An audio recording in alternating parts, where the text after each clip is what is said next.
Right now, we have Arizona Congressman Greg Stanton. He serves on Foreign Affairs and Transportation and Infrastructure Committees.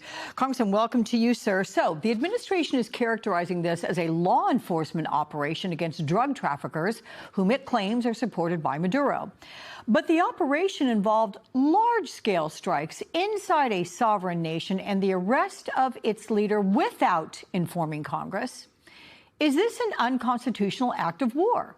And what can Congress do to block further military action without its approval?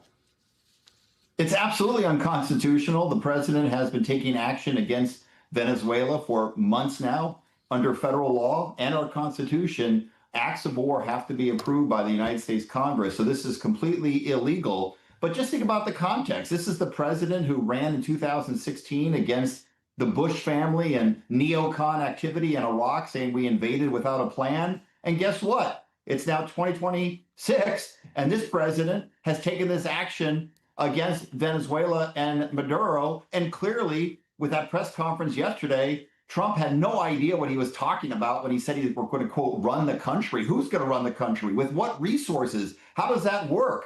Who's going to do now tariff policy with Venezuela? Are we arguing against ourselves? He had no answers to any of those.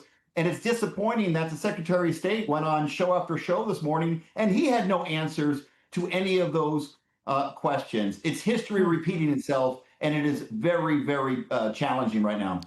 Well, in terms of running the country, the president did say this would be done, at least in the interim, but also take back its oil industry and compensate Americans from its profits. What authority allows a president to seize another country's oil and govern it by force?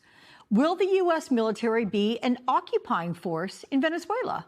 I sure hope not. I hope we learn the lessons of history, putting aside the blatant unconstitutionality of what this president is doing right now.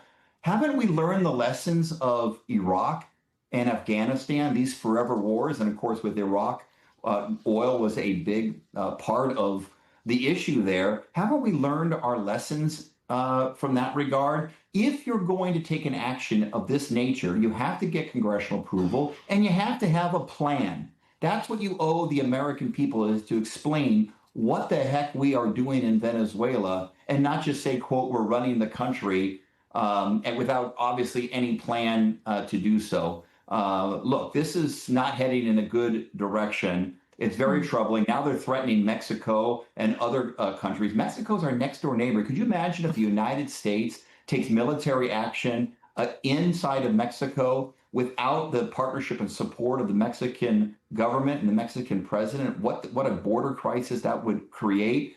We have to be very careful with the actions that are being taken right now. So Trump declined to throw his support behind the opposition leader and Nobel Peace Prize winner, Maria Corina Machado, to run the country in favor of Vice President Delcy Rodriguez.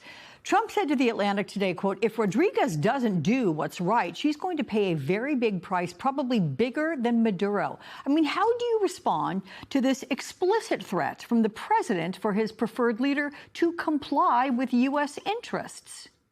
Well, I think who the president threw his support behind was the oil companies to get access to Venezuelan oil. And we've learned this lesson of history of getting involved in military conflict for oil-related issues. That has not gone well for the United States. It has not gone well for the world when that has occurred. So this president, is he now deciding who the next president of Venezuela is going to be, and not decided by the people of Venezuela? Again, this raises all sorts of questions when he says he, quote, runs the country. And what message does it send? Because Marco Rubio went on television this morning and said, we have the leverage so we can do this. Well, Putin has the leverage as well. And we are trying to support Ukraine for a just end to that war. What message does this send to Putin and his actions in Ukraine? What message does this send to Xi in China with what they are planning to do with Taiwan? He keeps indicating more and more that they're planning to take action against Taiwan. We can't let that happen. That would be horrific for this globe and the global economy if that were to occur. But we have to be very careful what messages we are sending to our adversaries on this planet by the actions we're taking without a plan in Venezuela. So look, you mentioned the forever wars, right? President Trump says we're not afraid of boots on the ground in Venezuela. What is the risk this turns into another open-ended conflict with American troops caught in the middle? I mean, it's shocking hypocrisy by this president. Again, in 2016, when he ran for president, one of his main arguments attacking the Bush family was their neocon policies vis-a-vis Iraq and having a forever war and not having a plan going into it. And yet history appears to be repeating itself with this presidential action in Ukraine. Now, I don't know what the heck this president tells to his MAGA crowd why the United States is now apparently running a country of 30 million people, I guess using American resources and taxpayer dollars.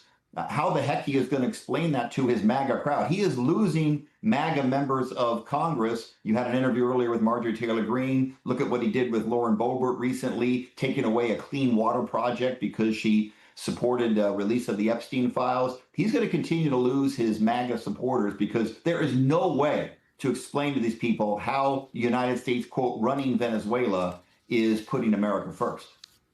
Arizona Congressman Greg Stanton, sir, thank you so much for your time with us. Thank you so much.